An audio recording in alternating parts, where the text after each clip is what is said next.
Peace, y'all. Let me know if y'all can hear me. You should be able to hear me. So I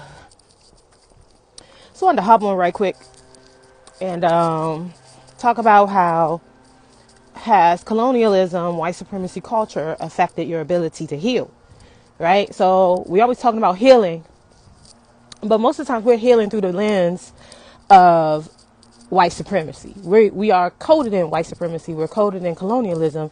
And then we're going to talk about healing, but we don't address how our lenses are directed from that viewpoint, right? We don't address how our lenses are directed from that viewpoint. I'm in America. So the first thing is releasing that, right? Because if we come from that viewpoint, then we are going to constantly think that healing is some sort of competition, some sort of achievement to be lorded over other people. That, this is the same way that the church, which is a white supremacist institution, a colonialist institution, uses the Bible. And if we don't redo our minds and release those ways of thinking, we bring those into our healing. And it's detrimental. It's detrimental to us. It's detrimental to the people around us. Because most of that is ego-based. When people say ego, right, we're really talking about the ego that is supported by competition, by bettering, by capitalism, by white supremacy, by the colonial effects that have been placed in our minds and our bodies and in our spirits. We are not even our real selves yet. We haven't even addressed, walk through a spider web. We haven't even gotten to the layer of ourselves that is doing the work.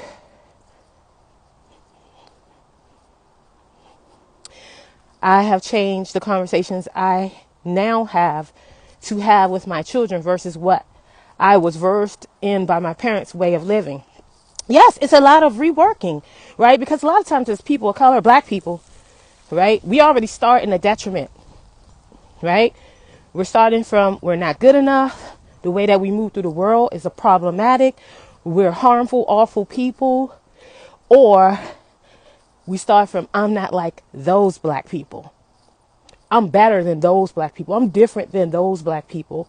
Those black people who have babies out of wedlock, who don't go to church, who are poor,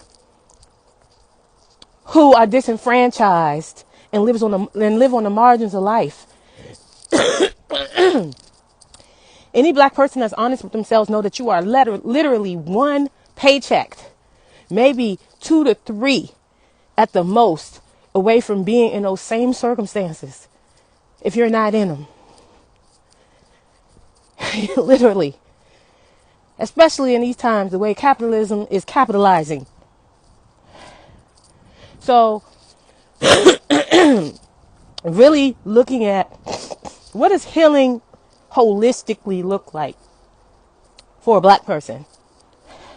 First, it would mean shedding white supremacist culture and colonial thoughts from your brain, from your mind, from your body, from the way that you see the world. Because it's affecting you deeply. It's affecting the way you connect with yourself. It's affecting the way you connect with your family. It's affecting the way you connect with other black people outside of your family.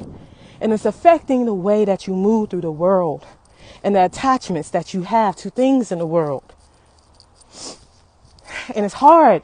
I know it is. I'm not going to sit here and tell you this is an easy process, because a lot of our hopes for the last, 60 years, 70 years have been to have this so-called American dream, especially here in the United States. And even abroad, people come here, they think we're going to achieve this thing. And on some levels you will. On some levels you will have access to certain things. I'm not acting like my life is hard. I'm walking through a very nice neighborhood. This is where I live. I live in a suburban neighborhood. You know what I mean? I don't live in the hood. I grew up in the hood, but I don't live there. So I'm not acting like I don't, understand how these things show up in our lives. He said, yes, Queen, we are and have learned to live comfortably there. But the sad truth is we settle like it's the only way. The struggle is real. Yes, thank you for your feedback, Red Bricks. Appreciate your interaction. So just thinking about what parts of me are showing up that value what I have, who I am, what I can do, more than intrinsically that I'm just a human being. Humanity is valuable. And this is how we can get detached from all the things that are happening in the world and we feel like these things don't affect us. Like, there's wars going on all the time. This is not new. This is a effect of colonialism. Wars are an effect of colonialism. I don't know. I know wars were happening before, but not at this rate and over things that makes no sense to me. Land and things in the land, right? We didn't even know these things were valuable because we didn't place value on these types of things. As indigenous people and as colored black people, we didn't have these types of values. Our value system was different. So even when you're indoctrinated into white supremacy culture, it changes your value system. You start to value having, this amount of house, having these amount of cars, wearing these clothes, looking this way. One of the biggest ways that I had to deregulate how much white supremacy culture was living in my life was coming onto the internet for the last 3 years and not wearing makeup. It might have been longer than 3 years. It might be about 5 at this point. Not putting on makeup every time I get on. Not doing my eyebrows. There's a filter. But, not always being worried about how I look, that I got to look presentable to share my opinion. That's the first way that white supremacy thought gets in our minds. It tells us if we don't look a certain kind of a way, then what we have to say is not valuable. And the sad thing is that we buy into that because the first thing we do is we look at people and we look at their surroundings, right? And we say, oh, your house not clean or your hair not done or your face not made up. So who are you? They're a person. They're a person. If they're not trying to harm you or harm nobody else, then what they're bringing to the table has intrinsic value. Might not for you, but for somebody it does. Right? And just releasing those types of things all the time. Even in my yoga practice, somebody wrote on one of my videos yesterday, I guess you don't have to be skinny to do yoga. No, you don't. Go figure. I happen to be a very well-figured woman. And I can move my body. I'm quite flexible. I enjoy my body. I'm only supposed to enjoy my body when I'm 120 pounds. That's it. That's white supremacy culture. That's colonialism, telling you your value is in how attractive you are at all times and that you always must find a way to connect to that and sell that to people and push that out to people.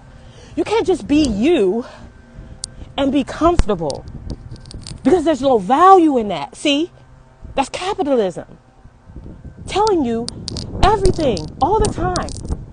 And there's people who won't even make content because they're too worried about what people will say about them versus what the message that they're hearing, that they're downloading, and that needs to be shared with the world. All right? So, 1, ask yourself the hard questions. How much do I value what people think of me? Is what people think of me more important than showing up? That'll tell you right there how much colonialism and white supremacy culture and capitalism is leading you. And then how do you assess everybody else around you? Do you assess them by the benefits that you can get from them? Are you always looking at how much or what somebody's value is in your life? That's white supremacy colonial culture. We have a lot of releasing to do as a people.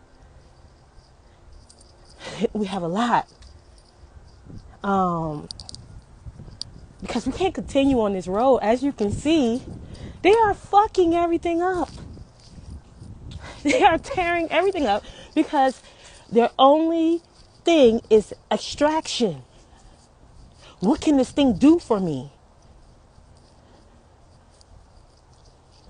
And they're ruining the entire world because that's how their lens is. It's a sickness. And we're infected.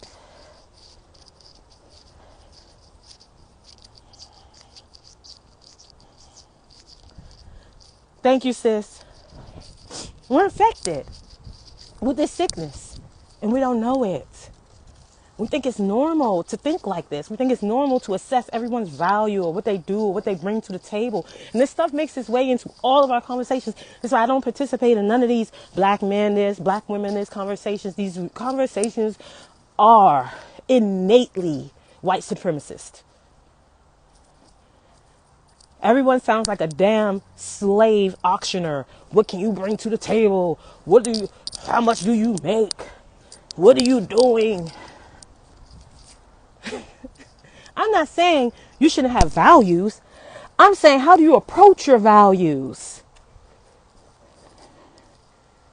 There's a way to approach your values in a loving way.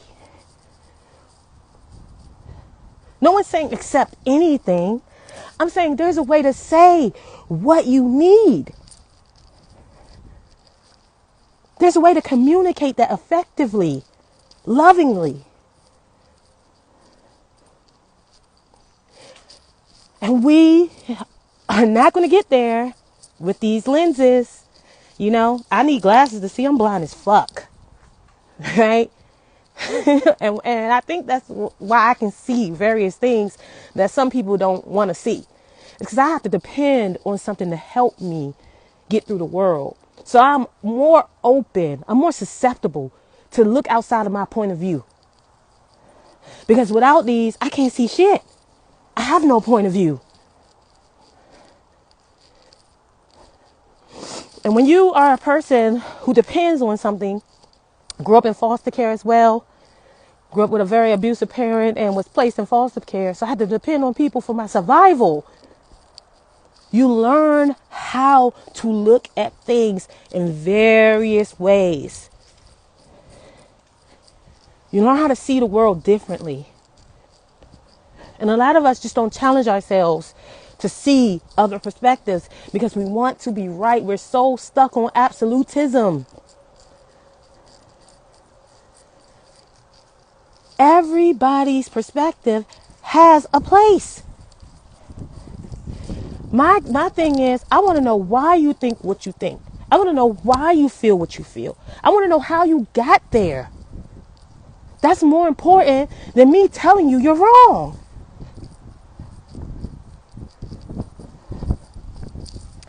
So, hello.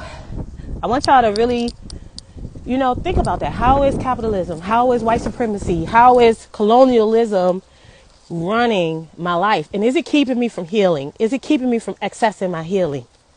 Is it keeping me from being my fullest potential? Because you cannot play the comparison game for too long. There will always be someone who will outdo you.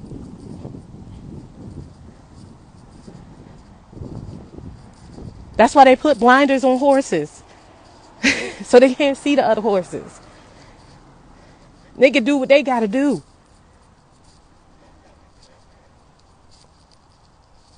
I hope this, lands for those who need it to land. And then once you decide to release, there's a lot of tenets of white supremacy. I have a training that I went to a long time ago, and I'll find the tenets of white supremacy, colonialism, and I'll place them in my story. And it's called independence is one, needing to be independent. Interdependence is communal. It's healing. Independence is against the whole reason we're here. That's another tenet of white supremacy, other than comparison. Equating worth on everything, placing worth on everything is a tenet of white supremacy, of capitalism, of colonialism. And most of the things that we are experiencing that are harmful, that are detrimental, that are exhausting, are because we are aligned in our minds, bodies, spirits, or all with these tenets. And the more you hold on to these tenets, the harder life becomes for you, because these tenets are not meant to make your life easier. They're meant to make them harder. They're meant to make you live in fear. They're meant to make you live objectively, not non-objectively. They're meant to make you feel bad about yourself, because you could never, especially as a black person, you could never live up to these tenets. They weren't made for you. They were made in spite of you.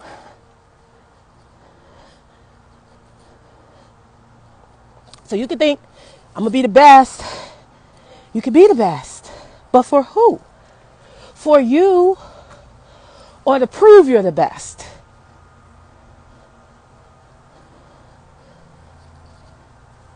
The moment you take this stuff on, and most of us are taking this on from elementary school, or if we go to church, even earlier, depending on when you're introduced to church. Most people are introduced to church about 2 years old, where they're aware of what's happening around them on some level. You're introduced to all these moral suggestions that have you constantly trying to meet some objective that is not yours, that is placed there for you. And most of our parents don't even know why they do this. They just been going around doing the same thing their parents did, the same thing their parents did, the same thing their parents did. Nobody even looked up and questioned, why do we believe this? Why are we doing this? Why is this important? Right? It's gotten certain results, and they're okay with those results, so they want to perpetuate that same cycle. No matter how detrimental some of the results have been, they still haven't evaluated it. You know, because the good outweighs the bad. That's what we tell ourselves, right? I can lose a few girls in my family to sexual molestation, abuse, to running away, lose a few of the young men to jail, to death on the streets. But for the most part, this ideology has turned out decent people, so I'm going to stick with it. Right? But it didn't work for those outliers. And you don't care that it doesn't work for those outliers, because you already deemed them bad and harmful and wrong according to the moral society that you're creating, that is based in white supremacy culture and colonialism, which they were never meant to fit into. They were meant to challenge those standards. And you are not creative, because you can't create a space for them to thrive in. These are the same people, these outliers, who would have been killed on a plantation, thrown off a ship on the way over here, or killed before they even in the dungeons in Africa, because they are resistant to the status quo. The only thing that following the status quo teaches you, or has taught me, is that I don't ask enough questions.